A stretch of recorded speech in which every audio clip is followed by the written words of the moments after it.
Good morning. It is August 4th, and this is the Pension Benefit Design and Funding Task Force meeting. My apologies to those who are watching from afar. We are getting a late start this morning because we wanted to test out some of our hybrid meeting settings to make sure that one of the members of the task force who is participating from home will be able to see and hear and participate in real time. So Senator Parent, thank you for your patience while we work through those kinks. No problem. Thank you for yours. Excellent. All right.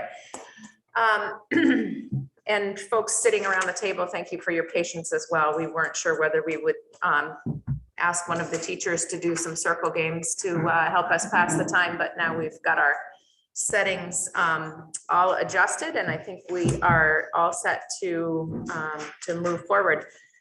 The agenda that we have today has review of the last meeting and agenda planning for the next meeting first up, and the purpose behind that is because I think that our afternoon agenda may get done a bit on the early side, and I would rather that we all leave to head home as opposed to feeling like we need to stick around until 4 o'clock if our afternoon agenda goes short. So I guess let's take these in two separate chunks. Review of last meeting, lingering questions or observations from last meeting, thoughts on what we covered. Okay, hi. Before we start and get into our agenda and reviewing of the last meeting, I'm just asking if we could take a moment of silence because it is the 6-year, saying it like that, anniversary of Laura Sobel this week. And I'm just asking if we could honor her memory. Absolutely. Welcome you to take a moment of silence to honor the 6-year anniversary of the passing of Laura Sobel.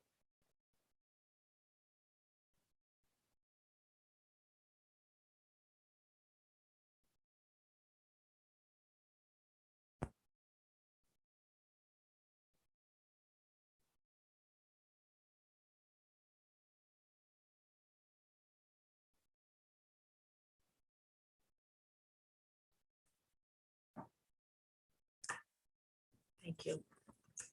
And our thoughts go out to her family, her friends, and her coworkers who I'm sure are painfully aware of the anniversary. So thank you for that. Other thoughts on last meeting? Any lingering questions? I know that, yes, go right ahead. So last meeting at the end, after every meeting, I'd like to just reflect. And I left feeling a little disappointed on how our afternoon went, considering our previous meeting, where we had really talked about that collaboration piece and we work on setting agendas together, which I think was really great and a good practice for us to continue to be in.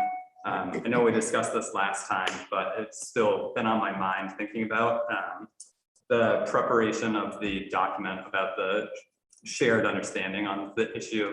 I can recognize the point last time of having something to work off from, but it just didn't feel like that was a collaborative way to go about it, even if we're editing it together. I know some comments were made about having it presented for the sake of time, but I think really having a discussion together about what the problem is could have generated really deep conversations. It also could have helped to have any misconceptions come out that we could have worked on together.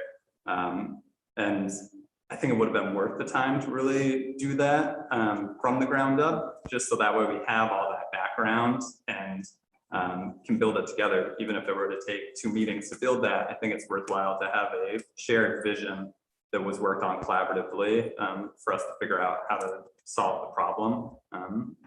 So I just want to put that back out there. Moving forward as we go forth and kind of document creation, even if something does need to get prepared for a meeting, if an email could go out of, hey, is anybody available to join for a meeting, would feel different than just having something presented. Thank you. Other observations, thoughts? Eric? Yes, thank you.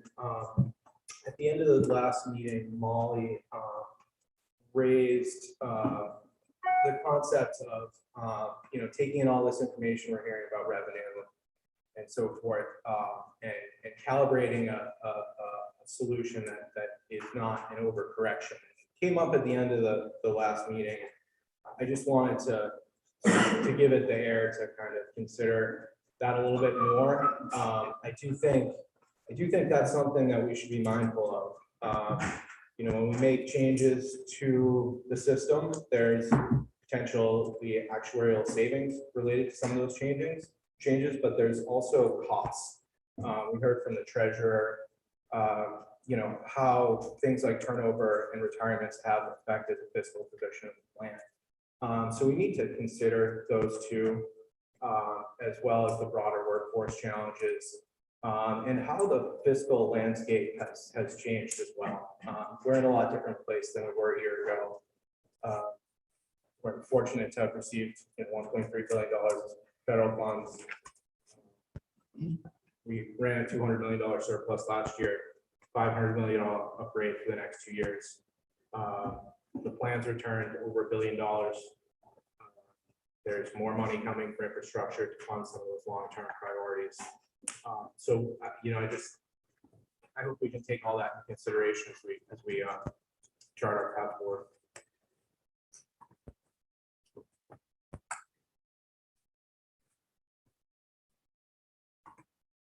Other reflections on the last meeting?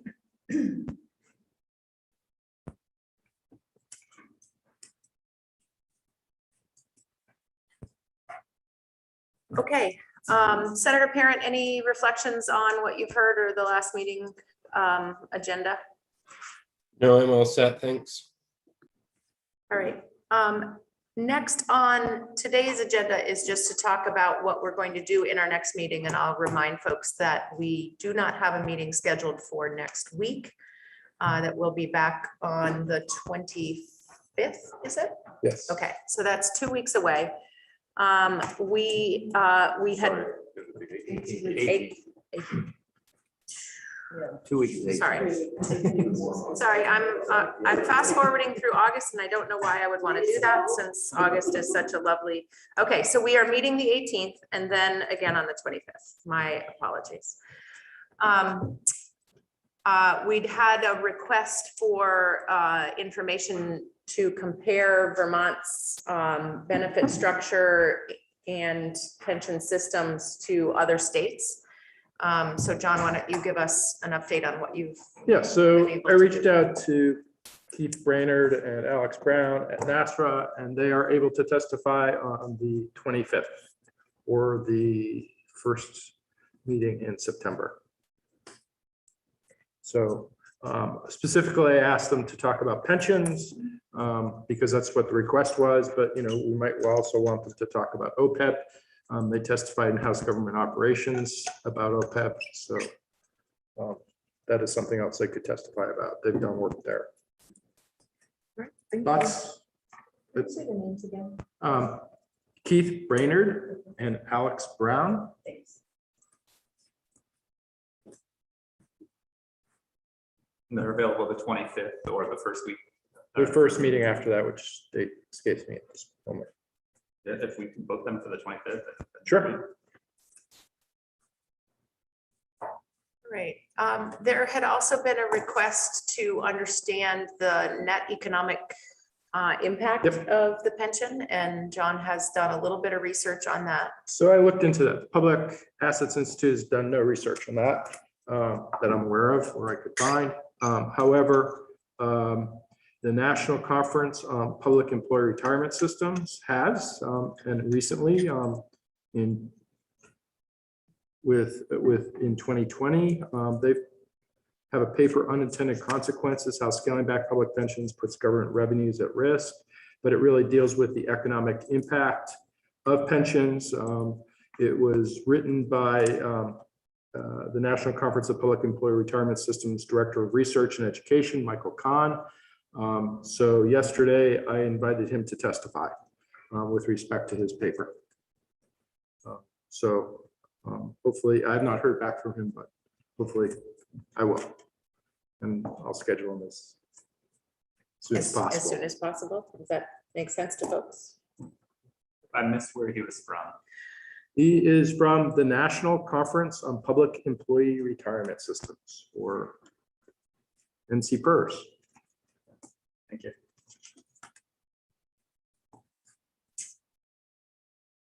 All right.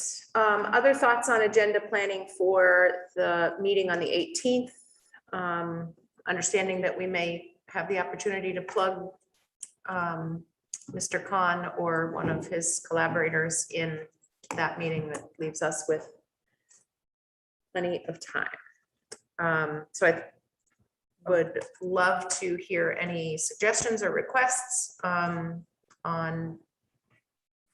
what you'd like on the agenda on the 18th. I was going to suggest that we come back to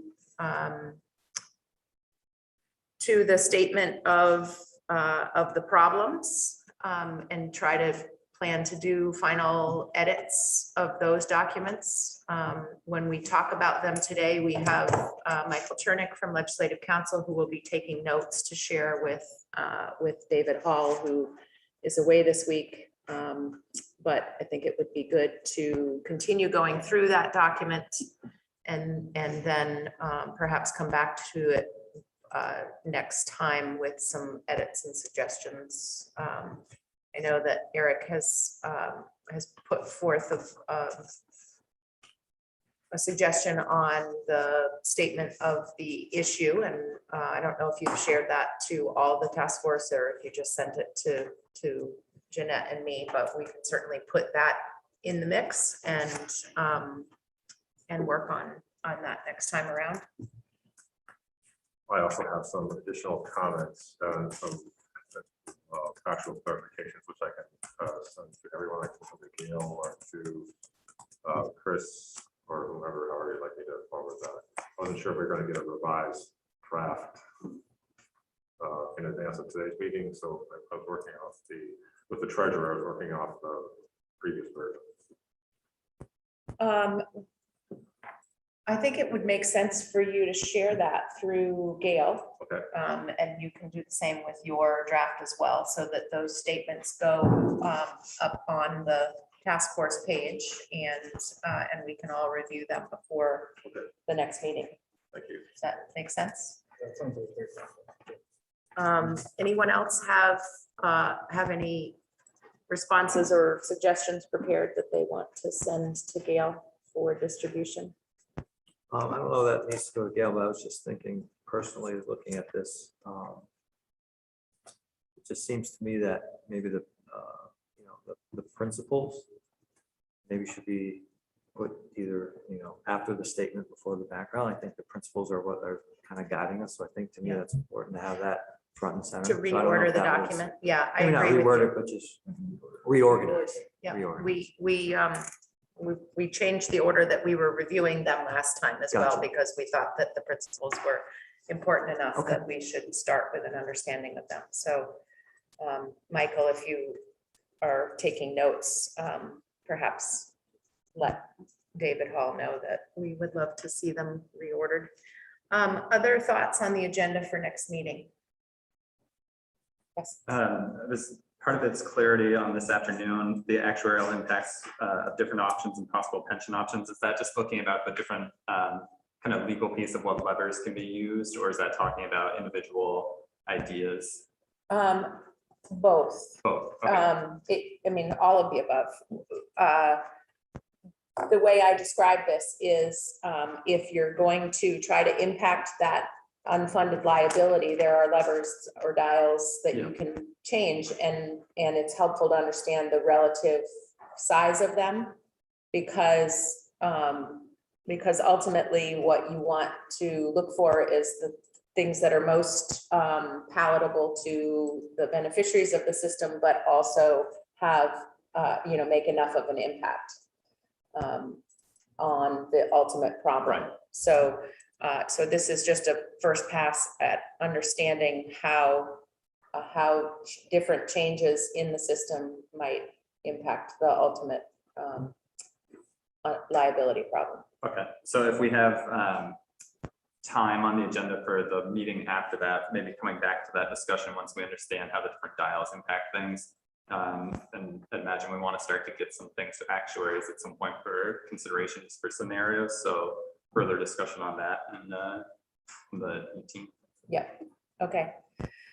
Excellent. So we'll come back to a discussion of the levers or possible changes.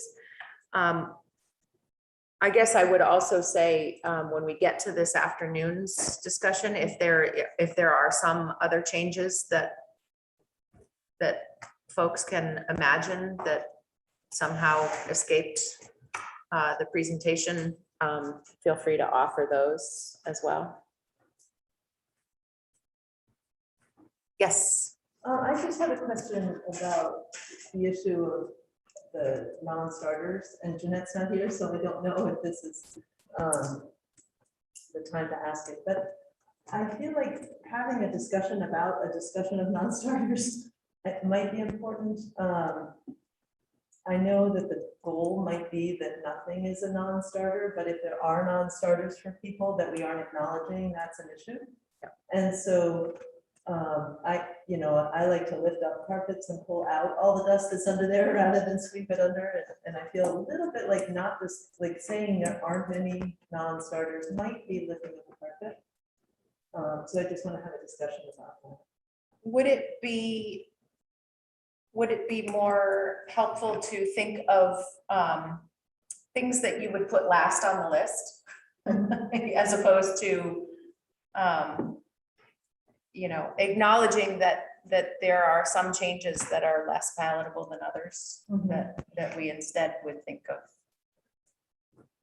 That each of us might come to the discussion saying, well, I could live with a little bit of this and this and this, but boy, these things here I would put last on my list. Yeah, or I could only look at that if, like, for example, I could look at that if it were an optional thing or an incentive, but I couldn't look at it as a dictate, things, that's the discussion, I guess. Okay.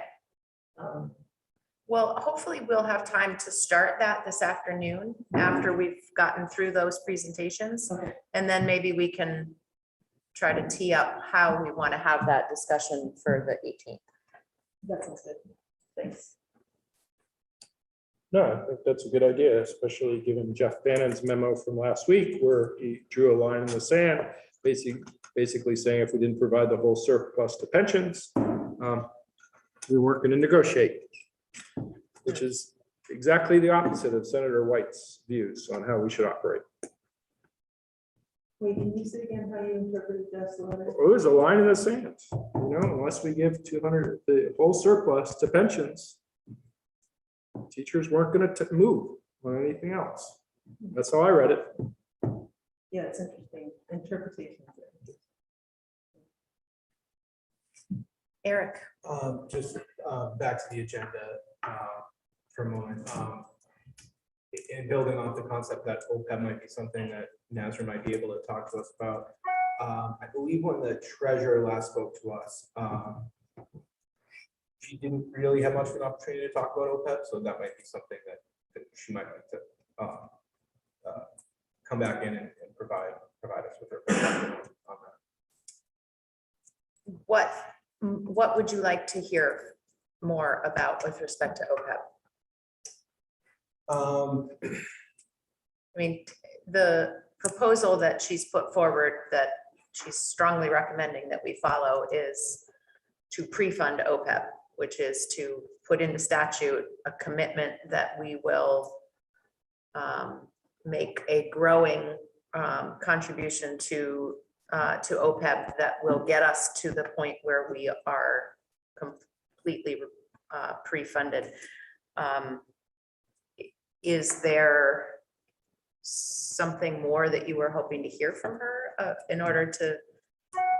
I don't have a specific question for her. I'm just thinking back to her testimony and she was getting to OPEB towards the end and we hadn't gotten to OPEB yet. So I think we sort of set that aside for the moment.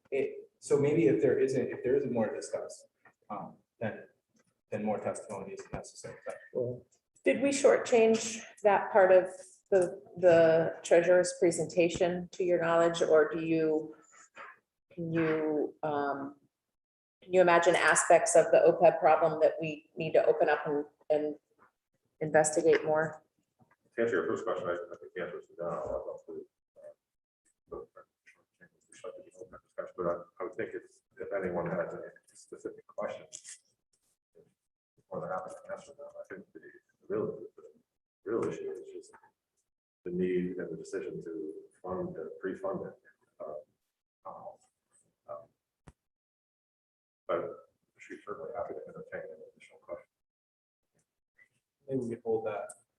Yeah, we'll continue to have the discussion. We need to talk with her again to do so. Yeah, I mean, do you feel like you want a more granular understanding of how much OPEB costs and where the costs are and who, who is benefiting from OPEB and what those expenses are? Is that what you're hoping to understand? Yeah, I certainly would like to understand the cost drivers of future costs. Better, but this is a challenging concept because this could all be changed quite significantly with, federal legislation. So maybe we should just wait to see how things develop, and NASRA can provide us their perspective. And if we as a task force have questions that we want to jump off after that conversation, we can do so. Do folks feel like they have a sense of what the price tag is to pre-fund OPEB? Do you feel comfortable with that, or should we spend some more time understanding that? I would say from my perspective, I think my understanding of the price tag is good. I guess my question personally would be, when we're looking at the issue as a whole, I guess to me, it would be, yes, I understand OPEB is important, but is that the real, the big issue that we're worried about, or is it, what I mean? I just, for me, it's like, okay, it's there and we know it's there, but is that really the main issue? I guess is what I'm looking at. Well, do you want to? Yeah, it's a big problem. Yeah, no, absolutely. It's not going away. Yep. I mean, now it's not even in the same state as pensions, where we have, amortized payments to pensions with the goal of fully funding them by 2038. Yep. As I think Chris explained, we're on a pay-go basis with respect to OPEB. Yep. Which means we have a huge amount of unfunded liability. Mhm. And pre-funding, according to the treasurer, will save $1.68 billion. Mhm. So I think that is something that is very important for us to understand. Okay. And I think it's important to understand, as with, basically pre-funding pensions, what the dangers are with respect to doing it. Just because, we come up with a schedule of payments, which Siegel has already done. Siegel has, done analysis for both the state employees pension and the teachers pensions with respect to how to amortize them and pre-fund them. It's to understand some of the risks around doing that, because if you think about it, pre-funding OPEB will put us in the same position we are with pensions, which are on an amortization basis. And as we have seen, the anticipated payments that were estimated in 2009 are very different today. Sure, absolutely. And much more expensive. Yep. So, I mean, I think it might be important to just understand that. And I think, Peter, maybe you can speak from the perspective of someone who sits on the Appropriations Committee. Because when we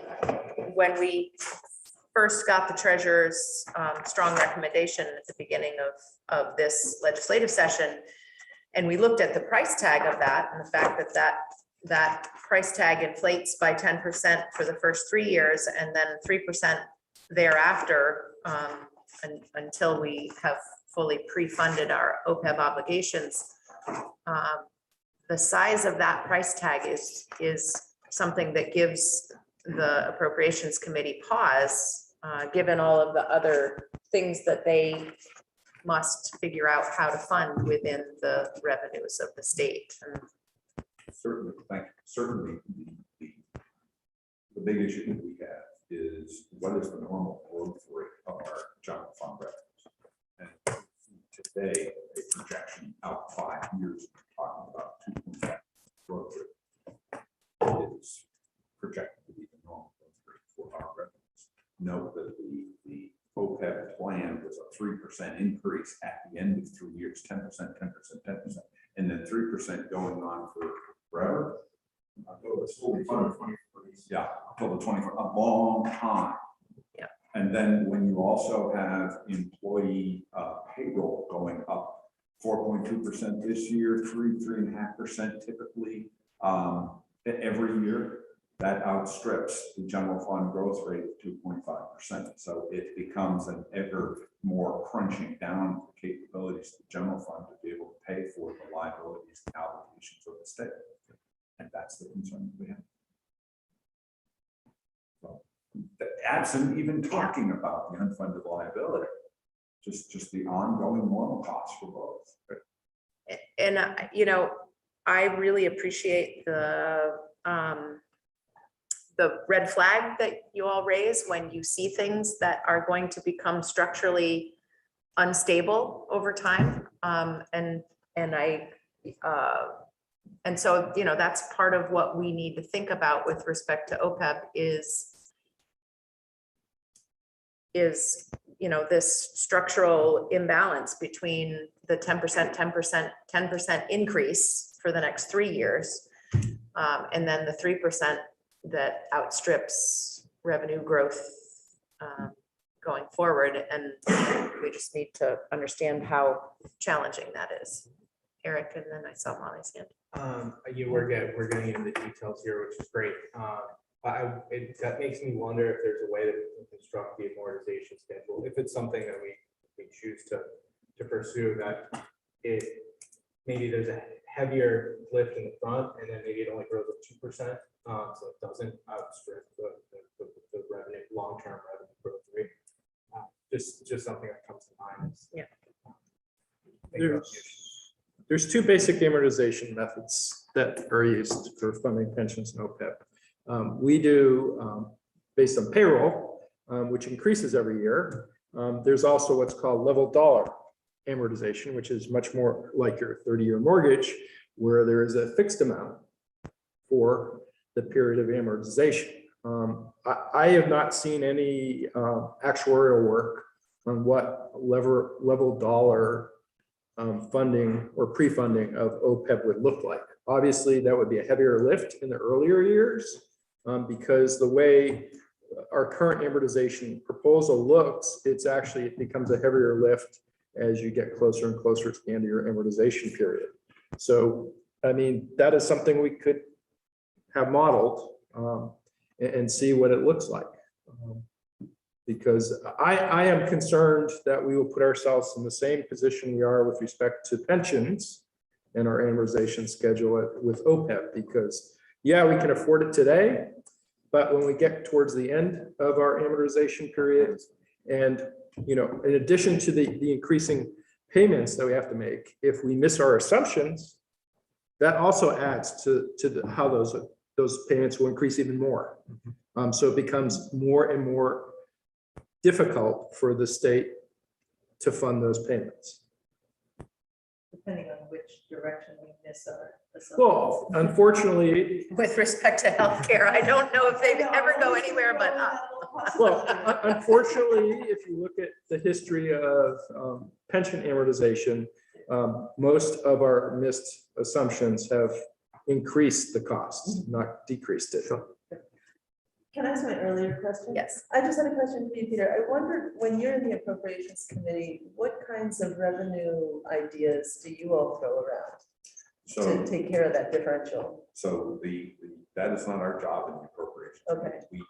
The Ways and Means in the House and Senate Finance, Senate, they look at the revenue of the Okay, state and okay. determine if something needs to be tweaked, changed. Okay. What we do is we authorize the expenditure of funds, and that's the appropriate. Hence the name appropriation. Gotcha.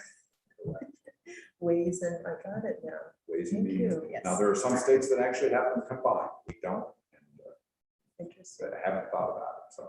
Yeah, interesting. All right, so it sounds like we do want to do a little more digging and understanding OPEB.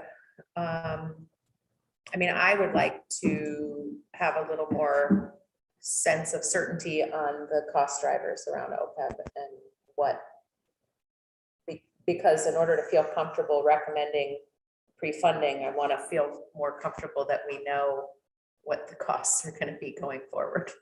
And that we're fairly certain we've accounted for healthcare inflation. Peter's raising his hand.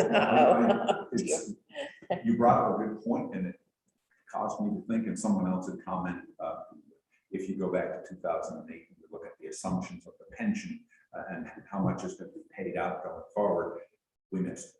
At any rate, could we have Chris do the same thing with OPEB? Go back to, go back not more than 10 years and look to see,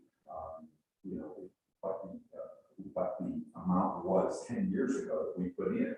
And if you then project 10%, 10%, 3% going forward from there, what it would have been, and then compare it to what we have today.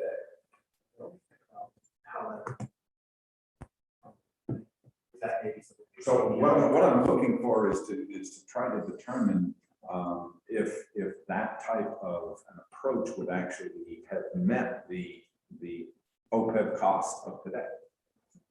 You'd have 3 years at 10% plus 7 years at 7%. Does that? Because the OPEB cost continues to go up, and Yeah. we're adding that up.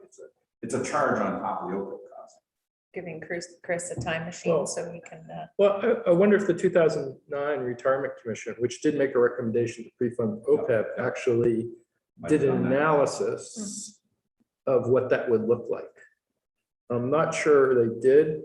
I'd have to double check, but it's worth at least looking at that. And it's also interesting that, if you go back to the last year or so, our experience factors actually would have decreased our OPEB liabilities. The fact that it went up is because the AA municipal bond rate went down. So it's you sort of claims history and things going on in the workforce and overall. Have a lot to do with that cost. It's a lot more complicated to model out than pensions. Andrew? It's a different conversation, but just thinking about things that I feel like I need more information on to understand.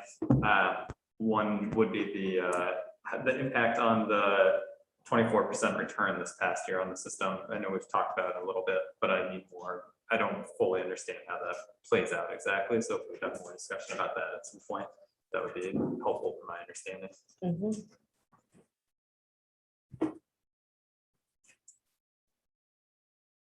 Sounds like a good question for Chris Roop. I bet he could help us with that. Yeah, and you're gonna wanna see the valuation for FY 21 to really see that impact, because 24% is a great investment return in 1 year, but we don't get to recognize the full benefit of that in 1 year because we smooth out our gains and losses over a 5-year period.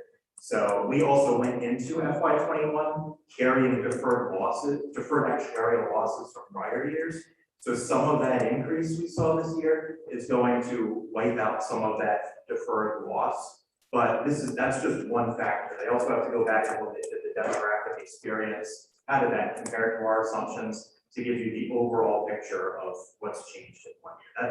That's really the value of the annual actuarial valuation. So I'm not sure we're going to have that insight until those are prepared. Do you remember, was that one of the ones that's coming in October? They're both typically Late October. The statute passed. Governor one of them. I remember saying that. I can assure you though, the impact of that 22.5% in 1 year is going to be in single digit funding ratios and not double digit. It's just not going to be enough in 1 year to dramatically turn the direction of the ship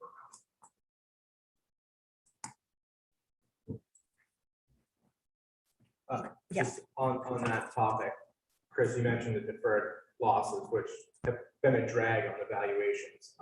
While we won't recognize the gain, all the gains from last year in 1 year, we'll have deferred gains. So that will be a significant tailwind for future valuations. So we see what happens this year. Sure, yes, subject to future returns, but at the time of this valuation, there will be.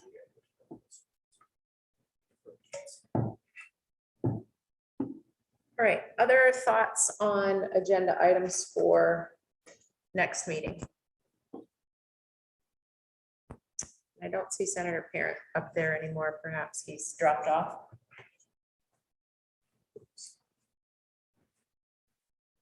Okay, We're gonna have OPEB next week. yeah, we should try to figure out how to, I do know that the treasurer is not going to be available. we'll, Can we do a final rundown of what's on the list? Is there a lot of ideas Sure. that were out there? yes. So on the list, final edits on statement of the problem. 2 is looking at the levers again.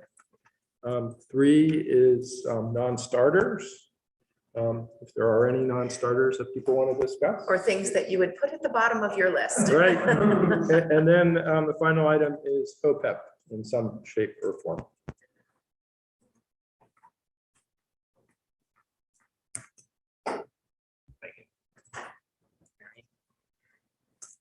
Excellent. We are pretty much on schedule, and I guess I would invite Chris Roop to come and join us. Chris will be helping to finish the draft statement of the pension and OPEB problems, and so if everyone has their document from last week, do you have another document as well? I do. I'm going to pass out a handout that might inform some of the conversation around numbers. These are charts just to show everybody what the drivers of the growth in unfunded liability have been every year from 2007 through the end of 2020. So, and I welcome any factual corrections that the treasurer's office. These are from a slide deck that the treasurer presented to one of the trustee boards several months back, and the information comes from the valuation studies. But I just want to make sure we're counting things the right way, because I sometimes in this draft use a different time frame than what's in the charts. But this way, everybody can see the impacts that different things have had over time. So I want to take one on the past and keep all the extras.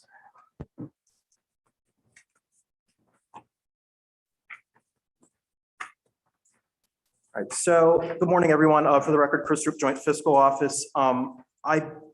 Please correct me if I'm wrong, but I think we ended the conversation at the top of page 4 under causes of unsustainable liabilities. Does that sound right to everybody, or did I skip ahead? Anyone jump in on that? Page 4 sounds correct. I do think that's what So I'm happy to do this however you all would like. I can pause, feel free to interrupt me or whatever.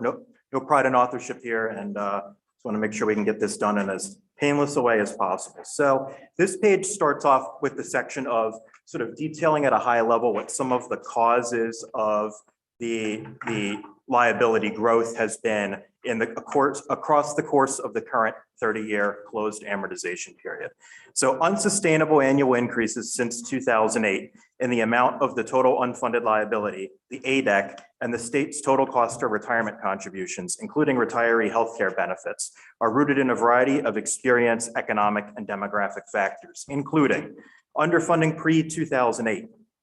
The state underfunded the VSTRS, that's the teacher employer retirement contribution, in all but 4 years from 1979. That should be to 2000 through 2006, not to 2008. I apologize. I did not catch that when I was doing my first review.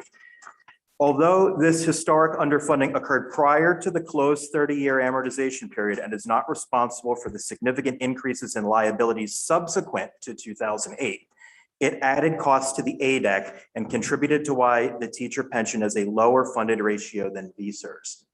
Does that make sense to everybody? Is that a, yes, sir? Thank you, Chris. I felt like the second part of the, that paragraph shortchanged the impact a little bit. It didn't affect the liability curve, but it certainly has effect on the assets curve, which influences the delta between the two. So it didn't affect liabilities, but it did affect the amount of unfunded.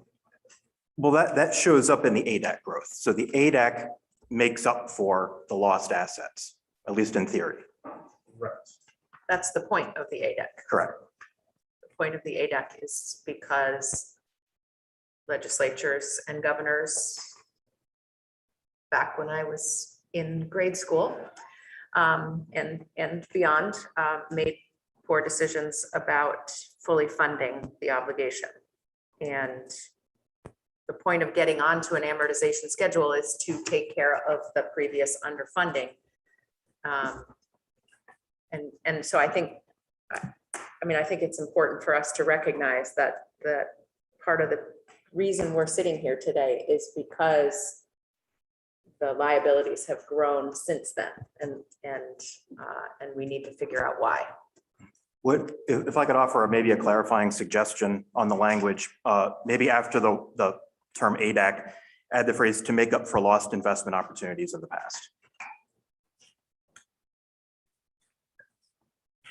Sure. I think one of the things we were talking about last time is adding in specifics in some different areas, recognizing that people that are really interested in this are going to want to read through it and want all the details. If we could add some more specific numbers to that paragraph, I think that'd be great. Andrew, to how it affected the ADEC. Yeah. And that may be something that we would put on the list for actuarial analysis. Just to say, for it had this underfunding not happened pre-2008, what would the impact be to the ADEC relative? It's not an easy thing to estimate because so many assumptions have changed over that time period since we've been in the current amortization period. So the interest rates have changed over time and things of that But nature. we could ask them to. Well, run some numbers how does that help solve the problem that we're trying to face today? by adding in more specific details Yes, to help inform our members. no, but we're trying to solve a problem. I'm just, asking the actuary to do work on something that doesn't help solve the problem, doesn't allow the actuary to do work that will solve the problem. If people aren't fully understanding the problem, it's hard to explain to them then how these changes fix a problem that they don't understand what the cause is. So by providing them with information to help them be informed, I think it can help them to see why these changes are being decided. Well, I think there's many causes to the problem. If we were to do analysis of all those causes, I think our actuary would not have time to look at the solutions to the problem. Because I can go through a laundry list of what caused this problem. And, we could spend a lot of time arguing over it. Like, let's take select and ultimate, which is how, assumed returns were. That, depending on who you talk to, cost us hundreds of millions of dollars. So, we can go through and do that. I think we do have to make a decision as a task force about whether we want the actuary focused on solutions or going back and looking at how we ended up here. If I could, I would offer that it may inform the solutions. In that, if we know what, how that driver, that impact affected the ADEC, we can match recommendations to that amount. For example, it strikes me, I know revenue is a tough solution, but underfunding came from not paying for services that should have been paid for, or not raising revenue that should have been raised. So it seemed like an equitable match to take that amount and look for revenue to make up for that shortfall. Well, then should we take the $300 million that VPIC lost because of their poor decision to go to Select and Ultimate?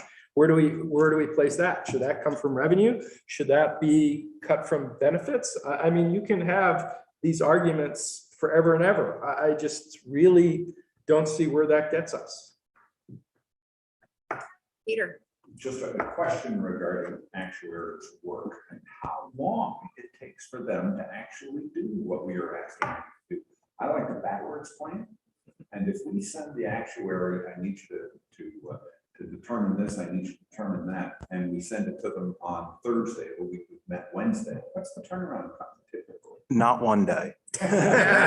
So I'll look to Michael to sort of color in the lines, but my limited experience dealing with the actuaries is it's really important to prioritize what you want them to work on. And so there's not a whole lot of back and forth, about, well, what about this? What about that? It's good to give them a request all at once. It's also easier to say, generally speaking, tell us what would happen if we did this, like in the future, rather than ask them to work back toward a number. So, the work can be very complicated and very time consuming. So, just in the past, when we asked them to model some scenarios around changes to plan design, I think the turnaround was about a week and a half and that to 2 weeks, and that was on a aggressive timeline. We're looking at 2 to 3 weeks then in all probability per question. And if we give them a substantial list of questions or our options, it could be longer. I think the more we ask them to do and the more time it takes and the more expenses incurred. So there is, we're not the only client they have, and every pension system around the country is likely working on their actuarial valuations right now, because most people are on the same fiscal year cycle. So I would not want to create the expectation of immediate turnarounds on the work, or that we're going to be able to answer, quite frankly, every question that could come to anybody's mind. Like, we are going to want, as a group, I think, to really prioritize what we want them to look at, and try to get them as much of that all together at once as possible. So that sort of minimizes the back and forth. And please jump in if I missed anything. No, I think that's So just accurate. as a final comment, given that we are very time constrained in our work and what you just said, it's, I don't know if we're going to be able to get the type of information that you have asked for, and at the same time, get the information that we need to make decisions. Nice to have versus must have, they're two different things. Right, and perhaps we don't have the actual numbers, but I know I've heard from multiple people concerns about underfunding, and a very short, brief paragraph about it probably doesn't answer all of their questions. And I think we heard last spring that lots of people brought up the fact of, what about the underfunding? What about the underfunding? And by giving them more information to help them understand the impact of that, I think that will help to get them to the point of, okay, I can understand that point that you're making now. I think it helps get them on a similar page as we are. And ultimately, this is a document that we want to put out to people that are going to be impacted by this decision. So shortchanging them on information about something that they're really concerned about and brought up numerous times just seems wrong. so we're on our first of a long list of causes of the liabilities. And so I'm wondering if maybe we can flag this as something where you would like to have a little more detail, perhaps not.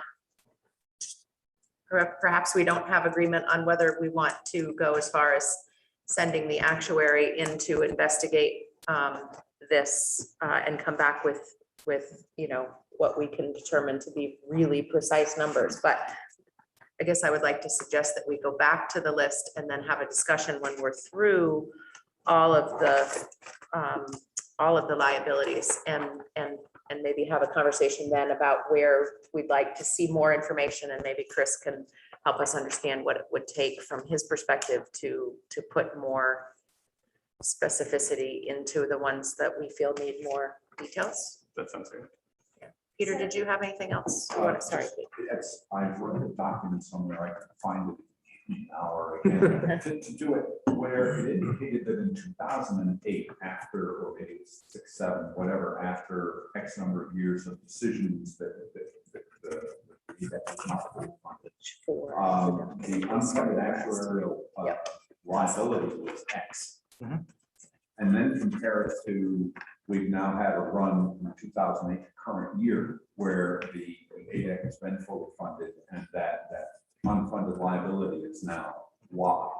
And put those in, just to show, where they are, because through a lot of other actuarial assumptions that the unfunded liability explode. And you have to blame everything, you can't blame one thing. Right, and that's an excellent point, Representative Fagan. That information is in both the treasurer's January 15th report, and I believe in her testimony here a couple of weeks ago. And sort of the raw data that informs that question is in the handout that I just distributed, that we'll make sure Commissioner Pichak gets. But that shows you, if you sort of take a look at, a point in time, the end of fiscal 8 or whatever, and then work your way, just add your way down the columns year to year, and it will show you how all the different factors contributed to the growth in unfunded liabilities since then, at a time when we were fully funding the ADEC. The one thing the sort of asterisk I would put on that is you'll see there's a line on the teacher chart that says contribution shortfall, including retiree healthcare. That's not failure to pay the ADEC. That is the impact of paying the OPEB costs out of the corpus of the teacher pension fund, which was a practice that ended back around 2015 or so. So that has the actuarial impact of sort of a contribution shortfall. But you can also see that in terms of the overall percentage of the growth in liabilities, it was a relatively small contributor in the big picture. I wouldn't say 150 or 175 million dollars is a trivial amount of money, but the liabilities have grown much bigger than that. Yep. Kate. I was sort of deciding whether or not I should say anything at all, but I do want to respond to something that John was saying, and in response to Andrew's request for information, which is that if we talk about how is that going to solve the problem, I think the problem really comes back to the fact that we don't have a common understanding of the problem, and that one was sort of written for us that we don't necessarily agree with. And so when we talk about solving the problem, I don't think everybody's understanding of the problem is the same. Right. And I also think it's difficult to have this conversation when there's so much what's coming across as frustration and some hostility as well. So let's see if we can finish the list that is in front of us, and then let's plan to come back to talk about how we would like to enhance this statement of the problem so that we're putting together a document that we think speaks to our constituencies and is a fair representation of the contributing factors. Does that make sense? Super. All right. We'll take these one chunk at a time and have a discussion, recognizing that when we get to the end, we'll have a better sense of sort of the sum total, and we can reflect for a few minutes on how to change what we have in front of us. Thank you, Chris. All right, next bullet point is Great Recession. The dramatic economic downturn in 2008, 2009 created a hole in each fund that remains unfilled as of the end of FY20. Actuaries in 2009 estimated that it would take more than 20 years at the actuarial investment rate of return of 8.25%, which was the return in effect at the time, to get back to the FY 2008 funding level. From the beginning of FY08 to the end of FY20, investment performance falling short of assumptions increased the VSER's unfunded liability by $340.9 million and the teacher unfunded liability by $417.1 million. And those numbers come from adding across the columns in the chart I handed out. Are there any questions on that? I would just make well, I guess I'll pose it as a question. it would take more than 20 years at the actuarial investment rate of 8.25% to get back to 2008. But most pension systems around the country did not, in fact, achieve anywhere near an 8.25% rate of return, which is what that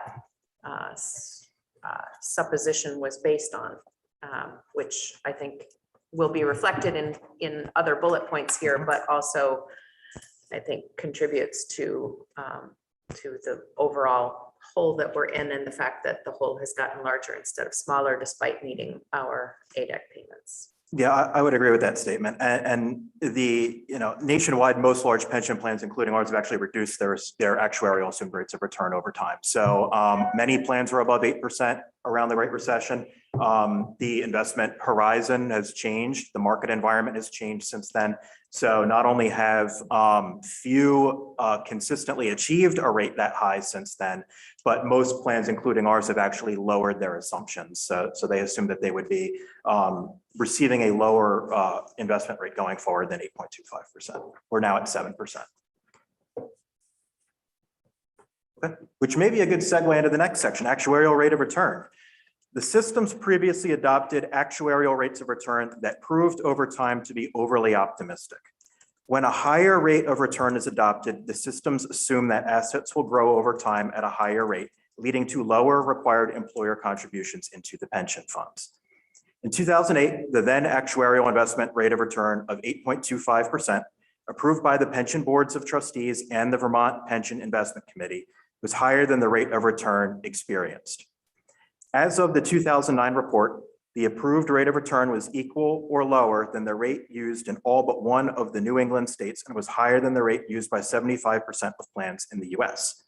As in most states, Vermont's approved rate of return has been on a downward trajectory in recent years, most recently lowered from 7.5 to 7%.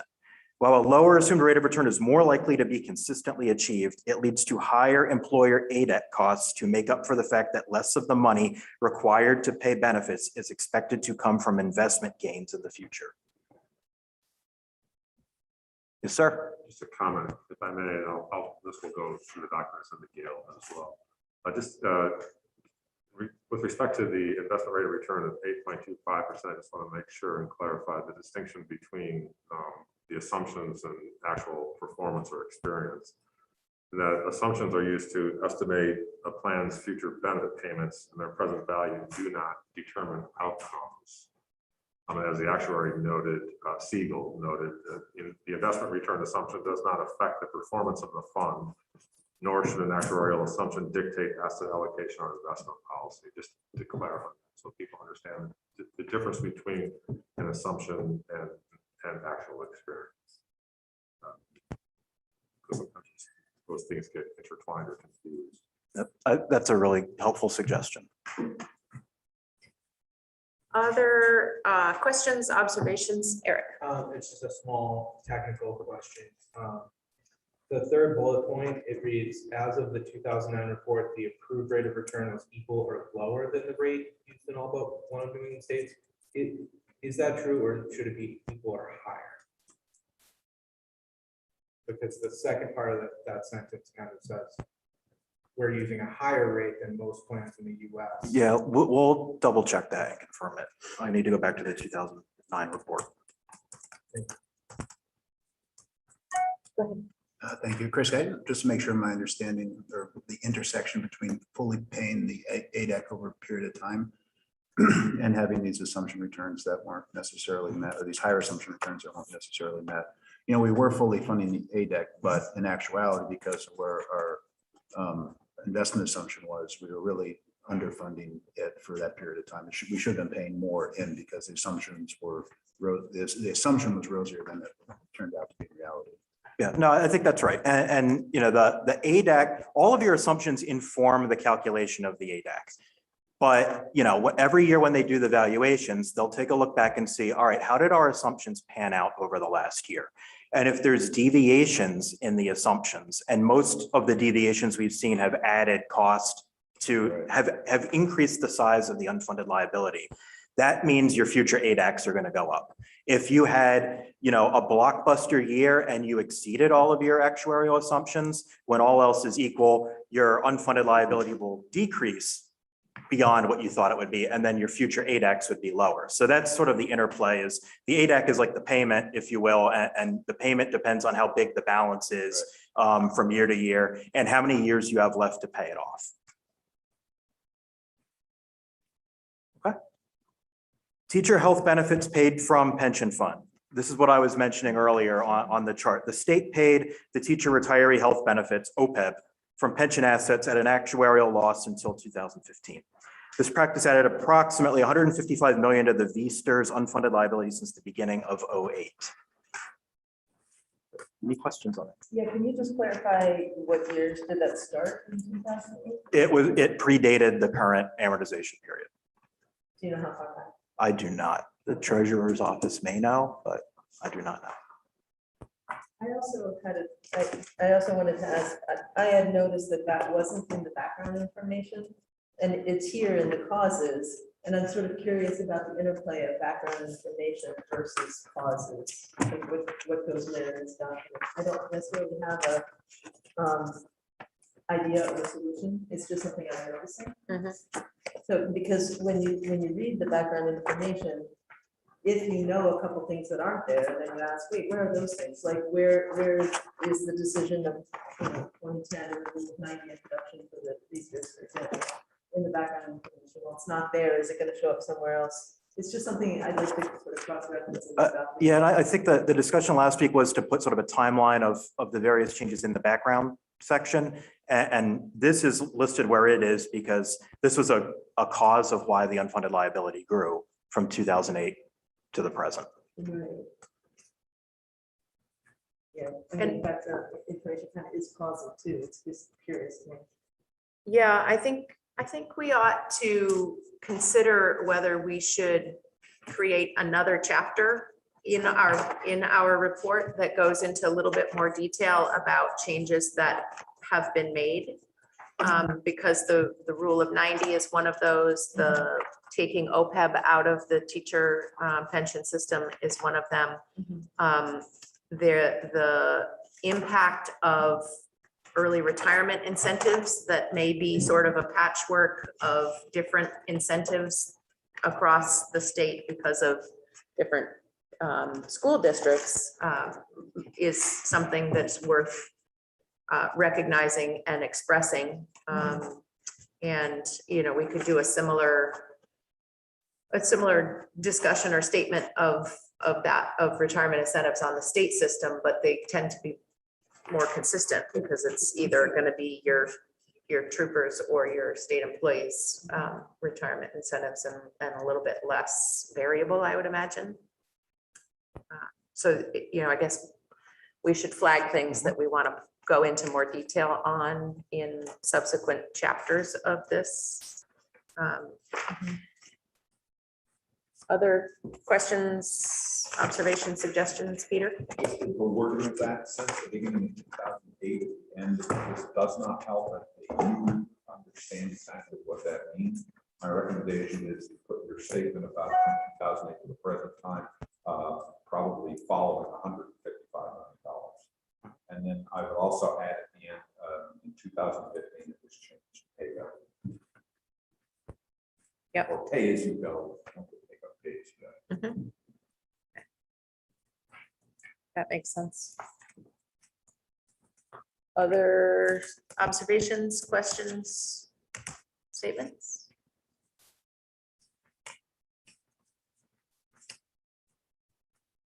Okay. All right. Back to you. Page 5, demographic and experience factors. Differences between the state's actual experience compared to assumptions have significantly contributed to the increase in the unfunded liability in ADAC, including changes in actuarial assumptions, changes in system provisions, salary experience, net turnover, actuarial investment loss, mortality experience, retirement experience, and disability experience. And again, these tie back to the chart I passed out earlier where you can see the numbers from year to year. What those numbers show is the dollar term impact of deviations between experience and assumptions. Are there any questions on this section? Sir. Again, just thinking about, I would love to add in there more clarity about what each of these mean. Thinking that people are going to be reading through this. You know, if somebody reads net turnover, I'm sure they're gonna be wondering, what does that mean? Salary experience, what does that actually mean? A short definition of each of those. We could do that. Yeah. More examples. Yeah, One or the I other. think that would be, both would be great. Yeah.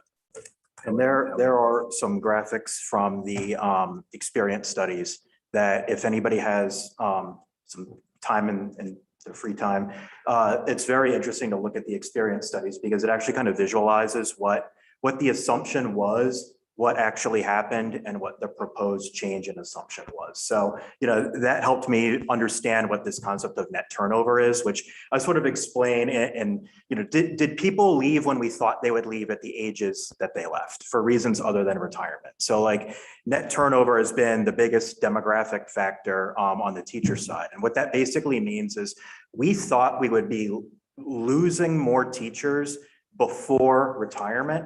And in fact, we've had more people stay until retirement. So the workforce behaving the way you thought it would or not drives these numbers. It all comes down to what did you predict and how accurate were your predictions. I just wondered if, we talked a little bit about demographics in terms of student numbers and how that affects the number of teachers needed. And I'm wondering about that on here, if that's another bullet point. I'm partially wondering about it because I'm curious about the future. I think Vermont is on an uptick with population and I wonder how that's going to affect,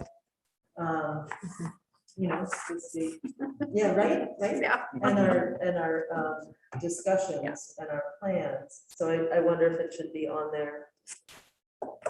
Right, because. Right, certain of the demographic factors were perhaps not able to be foreseen, you know, or at least not, maybe not recognized as the extent of their impact, but a shrinking population of school-age kids is going to result in a shrinking number of teachers in the workforce who are paying into the system.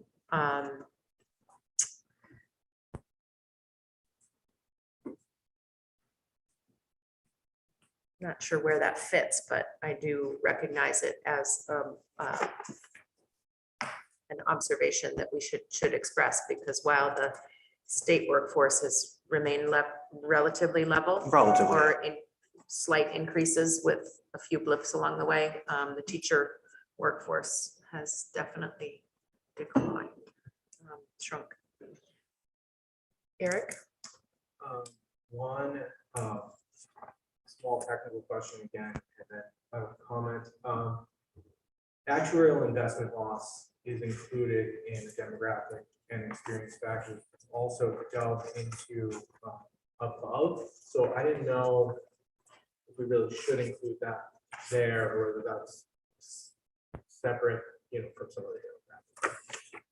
So I would say that's a good point. Actuarial investment loss, though, is how did you perform relative to your assumptions? So I think earlier, you know, we specifically highlight the Great Recession and the changes to assumptions, but that's the changes to the assumption is only one half of the sort of equation. The other half is how did you do relative to those assumptions? So I think this piece speaks to how well did we do relative to assumptions. And just again, for clarity, you know, when we talk about sort of an investment loss, you know, we're talking about a loss relative to assumptions. We're not talking about, you know, going and making a bad, usually not talking about going and making a bad bet and actually like ending up in the negative, you know, putting 100 in and leaving with, you know, 0. It's just, you know, if you thought you were going to do 7 and you did 4, that 3% is an actuarial loss. So it's all really relative to your assumptions.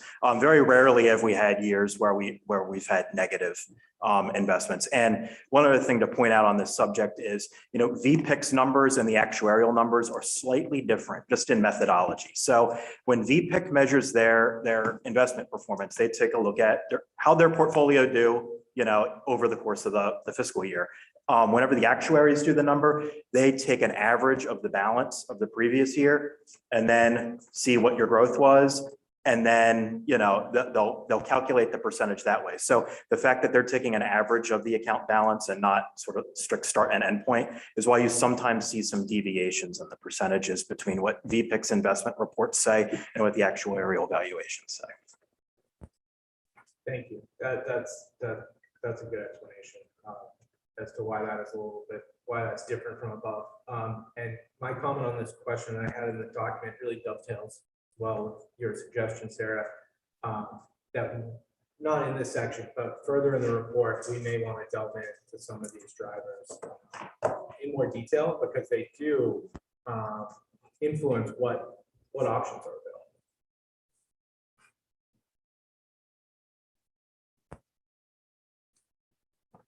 Other observations, questions, suggestions? All right. Okay. And then from the beginning of FY08 to the end of FY20, demographic experience deviating from assumptions increased the VSERS unfunded liability by $290.4 million and the teacher unfunded liability by $268.3 million. That was adding across the columns in the sheets that I distributed to you earlier today. Similarly, investment performance deviating from assumptions increased the VSERS unfunded liability by $340.9 million and the teacher unfunded liability by $417.1 million. And that includes the impacts of the Great Recession. All right, I feel like 2 paragraphs to go, so I'll just wrap them up. Actuarial assumptions have also been revised over time to more realistically mirror anticipated demographic and investment experience. These assumption changes, however, have also added to the unfunded liabilities. From the beginning of FY08 to the end of, that should be FY20, changes in actuarial assumptions increased the VSERS unfunded liability by $496.6 million, the teacher unfunded liability by $828.5 million. Again, those numbers are on the chart that I handed out earlier today. Chris, so these 3 numbers are added? Yes. One is not the 496 is not the addition of the 2 bullet points. That's correct. Oh, I would add all 3 of those together. Thank you. I would do that at the bottom. Yes. State for a total, in this area. Yeah. Increased. Yeah. Just so you don't have somebody sitting there doing the math that doesn't come out. You can't add 1. Right. If you're adding 1, 2, 3. Right. Table would be great. We could perhaps insert some variation of the table I distributed earlier today in the final document, just to provide everybody with those details. Hey, Chris, just one comment maybe on Eric's earlier point, but like each of these sections has sort of a quantitative impact, except for that actuarial rate of return section.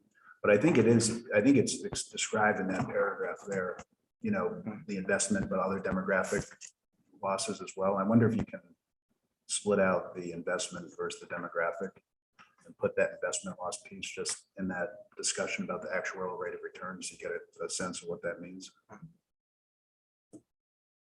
Good suggestion.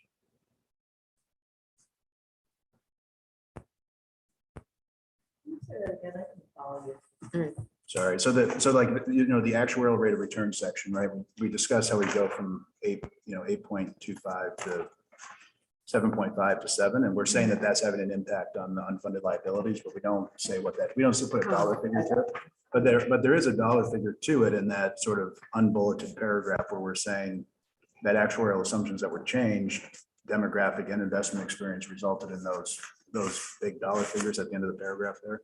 Yeah. But some of those tie back to that paragraph. So just to break those out. Okay, thanks. And then the final sentence on the page. As a result of these factors, pension costs have grown significantly faster than pension assets, and consequently, the gap between assets and liabilities, which is the unfunded liability, continues to widen. Are there any? So before we move on to a completely different topic, which is OPEB, you know, are there any things that jump out as needing to be added to this? We've talked about some places where we want to flesh things out and add a little more context. Are there any things that are missing from this list in terms of what might fall under the category of causes of unsustainable liabilities? Eric?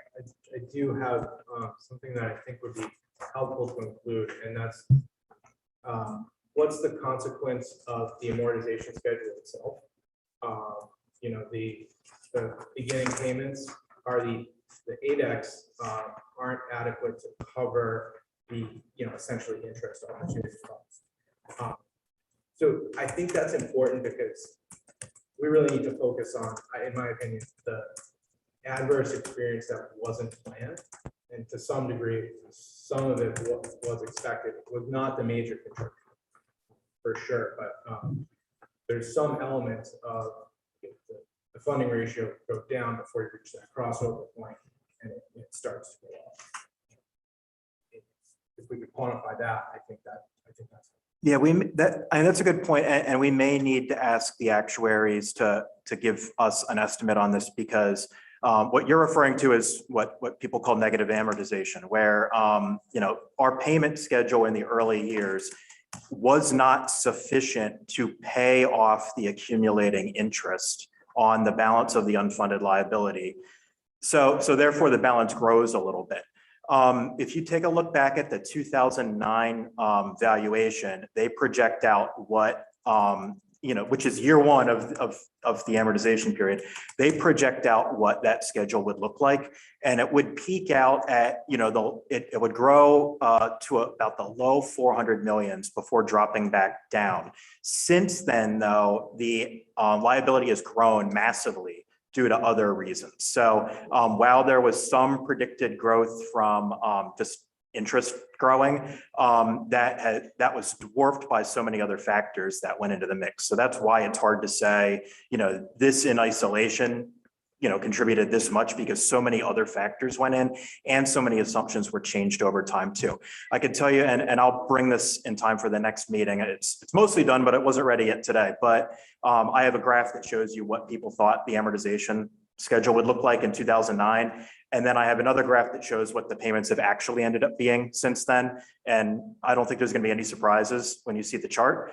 But one of the things that also happened was, you know, after the first 10 years of assuming that the payments would go up by 5% a year, the legislature changed that to grow every 3% a year.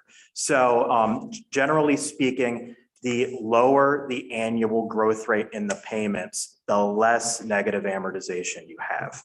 We are also at the point in the amortization schedule that, like, with the 3% scenario, things are pretty much leveled off, and the payments are now should be catching up with the interest. So that's why you see generally when you draw sort of a graph of what this looks like for the first, you know, half plus of the amortization period, most of your payments are going toward interest. And then you really pay off the principal toward the end. It's kind of like, you know, graduate from college and you start making those first student loan payments, and you see how little your balance goes down at the outset because you're paying interest until the interest goes down and your payments catch up with it. But it was, you know, I don't think by any means the amortization method contributed to the vast majority of the growth in the unfunded liability. It's grown by, if we were operating in the 2009 amortization schedule right now, I think we would be in a much better place than we are. The problem though is just grown much more over time. No, I completely agree with that. It's helpful to know, okay, this chunk we did not expect, and that is really, that's the issue. Yeah. So hearing you say that, and in answer to Eric's question, reminds me that we want to put Chris on the agenda for next meeting, because he does have some more detailed graphs that he's putting together for us to help answer.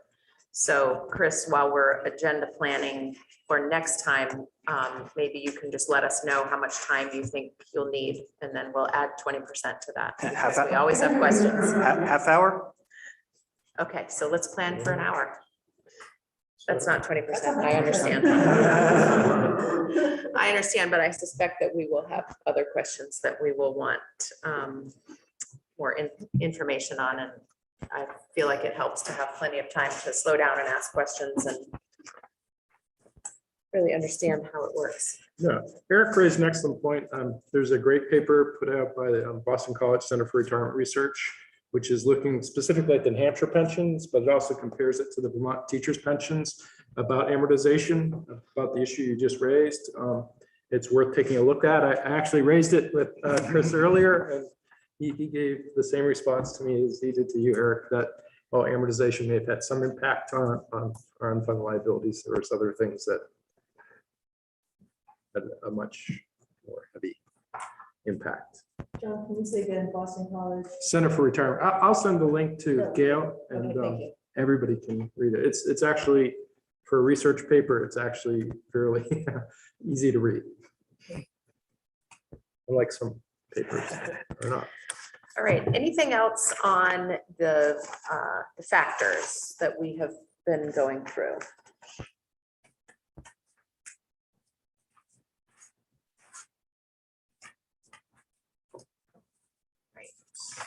If we are feeling good, we will cruise through OPEB before we finish our morning work. Great. So OPEB refers to other post-employment benefits, primarily healthcare offered through the VSERS and VSTERS health plans, which also contribute to the rising cost of Vermont's long-term retirement liabilities. Unlike pre-funded pensions, which are funded in part from investment gains, OPEB payments are almost entirely funded on a pay-go basis, a pay-as-you-go basis.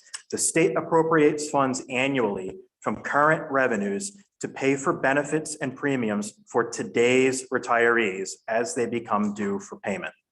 The annual general fund liability has remained relatively consistent since FY19 for state employees at approximately 14.9 million, but has increased for teachers from 31.6 million in FY19 to 35.1 million in FY22. While contributions and subsidy rates are codified in statute, potential recipients are not vested in the same way as pension benefits, and these benefits are not as secure for future retirees. There's general recognition that pre-funding OPEB benefits would yield long-term savings for the state and more stability and predictability for retirees in the future. The lack of a formal and codified system of pre-funding OPEB liabilities is responsible for $1.68 billion of Vermont's unfunded OPEB liabilities. With pre-funding, Vermont can calculate its unfunded liabilities by applying the assumed rate of return based on anticipated investment performance of the plan assets over time. The pension systems currently use a 7% rate of return. Without pre-funding, Vermont must use a standardized discount rate, the 20-year AA municipal bond rate. Currently, this rate is approximately 2.2%. However, pre-funding OPEB benefits would require a long-term commitment of additional appropriations above the pay-go amount to build up a pool of assets that can be invested long-term. Further, OPEB costs can be heavily influenced by both federal healthcare policy and pensions policies that influence the age at which employees retire, as it is significantly more expensive to provide health benefits to retirees who are not yet eligible for Medicare. Pre-funding OPEB in FY22 would require an additional $41.6 million, and this amount would increase every fiscal year. Certainly a minor comment in the second paragraph, second sentence, where it states the annual general fund liability. Just to differentiate from, long-term liabilities and annual expenses, we just might want to use a different term there, the annual cost of the general fund there. Impact instead of liability? Yeah. Just to not confuse people with long-term liabilities versus cost and expense on an annual basis. Can I ask a question, not about the writing of it or anything, but why is it so different for teachers and state employees? What the cost rather? Oh, so 14.9 is not the entire cost. That's just the general fund impact. So that's about 40% of the cost. Because OPEB is funded the same way that the VSERS OPEB is funded the same way the VSERS pension is, where there's a percentage of payroll deduction assessed to the active payroll. So the costs fall based on the fund that pays the salaries of the active workforce. So about 40% roughly of the state's active workforce is paid from the general fund. Therefore, that $14.9 million is roughly 40% of the total cost. But why is it staying the same? Versus going up? That is a great question that I think the VHI and Central HR may want to weigh in on, because some of this likely has to do with just differences in how the plans are structured and how they're subsidized and claims history. So I don't have an answer for you today, but that is a great question. So state employees pre-Medicare would remain in the same state employees healthcare system, which is a self-funded insurance system, correct? And teachers are in VHI, which is a product offered by, it's not employee sponsored insurance, right? It is a, It's for the. it's a Blue Cross Blue Cross product. product, right. The state is self-insured, as you said, but I also want to comment on the part of this that says it's more expensive to provide health benefits to retirees who are not yet eligible for Medicare. The under age 65 members of the retiree population who have elected healthcare benefits, they are not a significant driver of OPEB costs. And in fact, in the teacher system, the number of retirees under the age of 65 has been decreasing over the number of years. And it's a smaller population of people. The bulk of people who receive healthcare benefits are over age 65. Additionally, we plan to announce later this month some changes to how we contract for retiree healthcare for the teacher system, which will have some fairly significant savings, which will help decrease the pressures on that fund, as well as, depending on what the current administration does in Washington with respect to potentially lowering the age of Medicare eligibility, that could have a further positive benefit on our current cost and our liabilities. So we, at some point in time in the next couple of months, depending on how things go, we might want maybe different numbers associated with some of these OPEB costs and liabilities, particularly around, well, I know for sure on the teachers' healthcare, potentially even for the state OPEB costs as well. And one final comment on the last sentence of pre-funding OPEB in FY22 would require 41.6 million, and the amount would increase over fiscal year. I think everyone knows the VSERS OPEB received approximately 52 million in additional funds as a result of the revenues for this past fiscal year. And that's a significant influx of dollars into that fund, almost doubling the current net assets of that fund, and may also lower the VSERS funding requirements to initiate pre-funding. So we should look at that in that context also. That's a great point. So it sounds like we have a little more research to do to understand kind of, Good question. yeah. Going back to what, I think what I heard you say was that folks who are teachers who are retirees under age 65 are not a driver of it. Is that what you said? Because of the numbers. So what are the drivers? The cost of insurance. Cost of insurance, I think the numbers of people are the increasing numbers of people utilizing the insurance. You know, we have increasing numbers of retirees every year. This past year, I think we had 300 plus teachers retired July 1st. You know, and depending upon how many people died the preceding year, I think just generally speaking, the numbers are going up here. The healthcare cost trends in general typically outpace overall inflation. by quite a bit. I think the assumptions that the actuaries use in the most recent GASB report on our OPEB was, I think it's the near-term healthcare cost rate is over 6%, cost trend rate. So, you know, you compare that to our long-term payroll growth projections, you know, the CPI, which measures inflation, and just the overall cost of projected increases in our ability to pay for them. Healthcare costs typically outpace those. Does that help? I'm wondering if you could also research for us the rate of growth in the state employees' healthcare system relative to the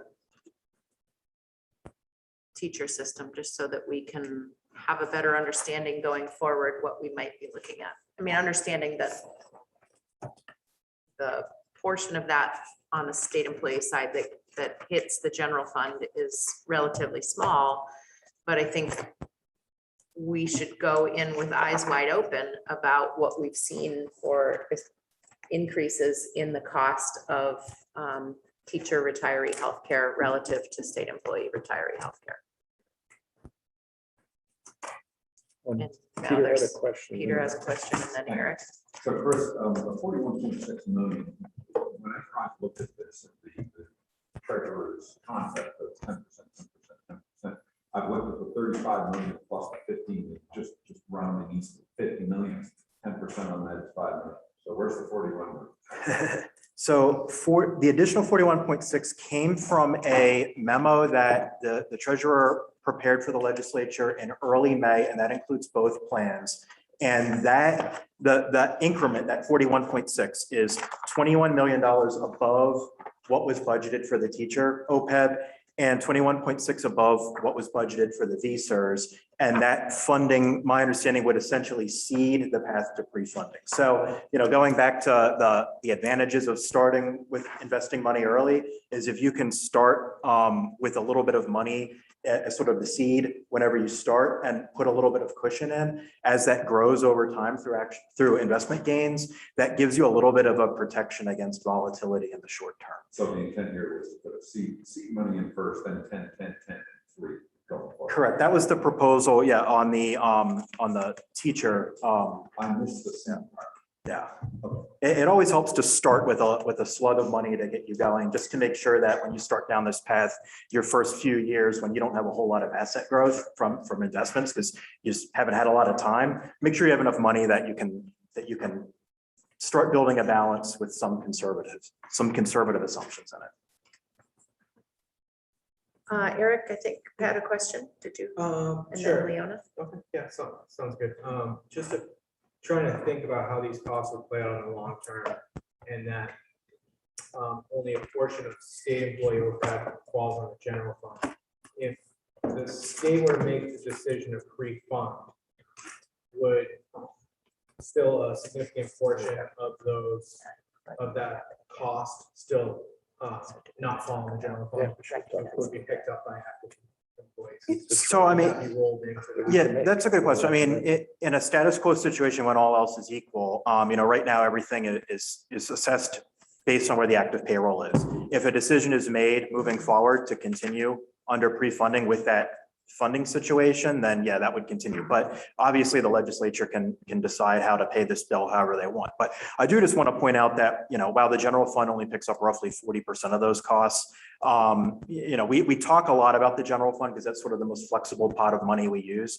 But, you know, I don't want to dismiss the fact that there's impact to other funds that is adverse to the state as well. You know, my world tends to focus a little more on the transportation fund, for example, which than on this stuff. And, you know, every additional dollar you have to pay into the four big long-term liability buckets, the two OPEBs and the two healthcare, or the two pensions rather, you know, is a dollar that you can't use for direct service delivery or for other things. So, you know, we talk a lot about the general fund because that's usually where we spend a lot of time trying to figure out how to fund priorities for the government. But, you know, it does have an impact throughout the government because all these other funds, you know, none of these funds are unlimited and there's always large demands on them. Leona? So, looking at when you did our OPEB overview, and just looking at, you had the path to pre-funding and all of that.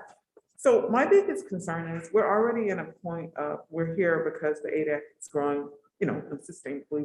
And we're saying, okay, we have a amortization schedule, but it's because of things in the past, what's been going on, demographics, blah, blah, blah. We are here to deal with that. The language of this, just sort of when it says, and this amount would increase every fiscal year. When I see things like that, it just makes me think, that is very, so we're saying $41.6 million, right? And then it's saying incrementally increasing its appropriation above the pay-go amount. And I know you said the seed money, right? But what is that incremental, what is that increase every fiscal year? Is there any way to say, what would be the amount that would be required to have this pre-funded going on in the future? You can put $42 million in there, but how much? And then will we be here, not us, but someone be here 2 or 3 years down the road talking about, well, OPEB, we thought it was it would work with this, but now it's going out of control. Yep. No, that is a great question. And the completely unsatisfying answer is nobody knows what's going to happen in the next 30 years. Yeah.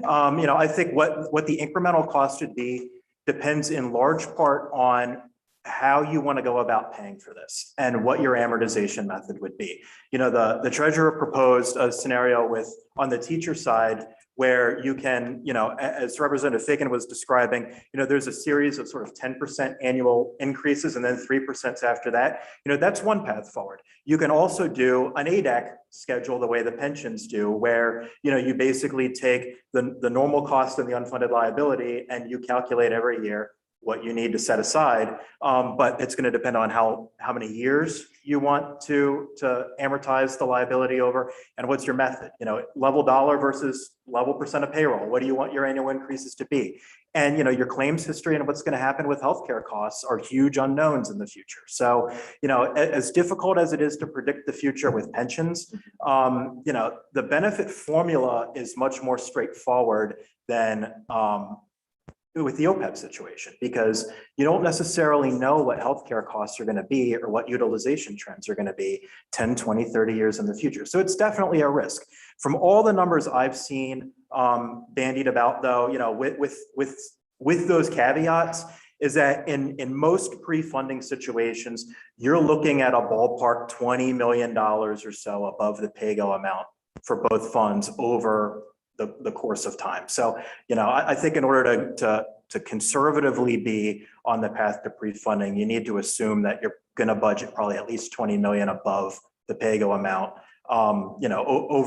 in average over a reasonable foreseeable future. Those numbers could change, they will change, but that would be the numbers that I keep in my head as sort of ballpark estimates of where sort of a good guidepost could be. Yeah, that's pretty consistent with the amortization schedule for the teachers. Yeah. Thank you. Questions, observations, statements?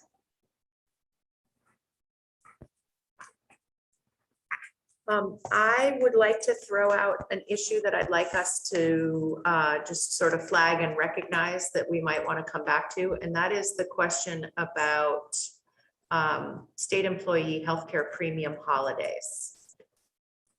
So because the state employee healthcare system is a self-funded system, they make an assumption about what they're going to need to collect for premiums from the employer and employee and put that into a pot. And then periodically, they look at what they've actually used out of that pot of money. And to the extent that that pot has grown more because utilization was lower than they expected it to be, they have an excess amount of money that legally they need to do something with. They can't just continue to sit on an ever larger and larger pot, right? Correct me if I'm using incorrect terms. The concept here is what I believe I understand, and that is that when the pot of money grows, then we have to decide what to do with it. And I wanted to suggest to this group that we consider making a recommendation that instead of a premium holiday, which basically says state employees, you don't have to pay your December premium because, because we've got enough money now, that would go into the OPEB system instead. And because you're going to be the beneficiary, you as state employees are going to be the beneficiary of those dollars anyway. And since we are trying to do a better job of putting us on a fiscally responsible path with pre-funding, that those premium holidays might be better invested in OPEB. So I just flag that for our consideration at some point in the future. Is there an idea of how much, just out of curiosity, what, like, I believe we just got one Yes. coming up, right? So how much Yes. money is that? Do we know roughly? I don't know offhand, but I would imagine that Chris could ask around joint fiscal and they have that because it was a consideration during this year's budgeting process. And, to the extent that the fund has more money in it in the future, we might want to make a recommendation. I could just add a comment to there if I may, that also goes, the premium holiday also is extended to retirees as well, not just active state employees.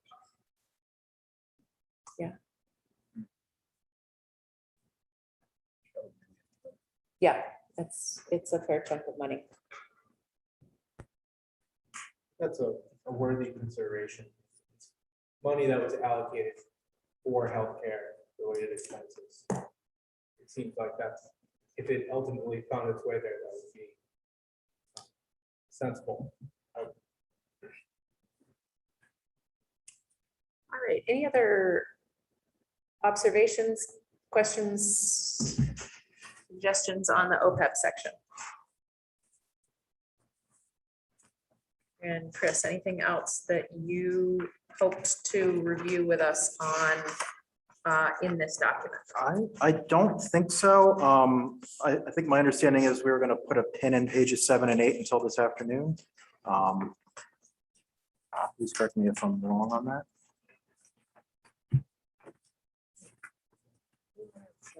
Oh, I'm looking at a different draft. now. We already went over 7, right? It's 7 and 8 of David's Oh, yeah. other document. Considering changes. Right. Yeah, sorry. That- I have a different draft because I have to have everything in one place. As you can see, I'm not very organized when it comes to it. All right, so I believe that finishes what we had for this morning's agenda. We flagged one issue that we'll add to the agenda for next meeting, which is to come back to Chris for answers to some of these questions. And any other questions, comments, suggestions from this morning's work? All right. Thank you all. Thank you, Chris. So we are at the point where we were going to take a 15-minute break, but we don't have another presentation planned before noon. So we could either start our, yes, Andrew. Never mind, I'm looking at the wrong agenda. We can start our lunch break early and give us time to go out for a long walk. And then when we come back, we've got Stephen Klein coming in for just to brief us on the revenue update that the emergency board heard this week. And then we'll get into some of these other documents that Chris has prepared for us. Sound good? All right, Senator Parent, please join us at 1:15, and we will be on an extended lunch break, and we'll see you all back here after lunch.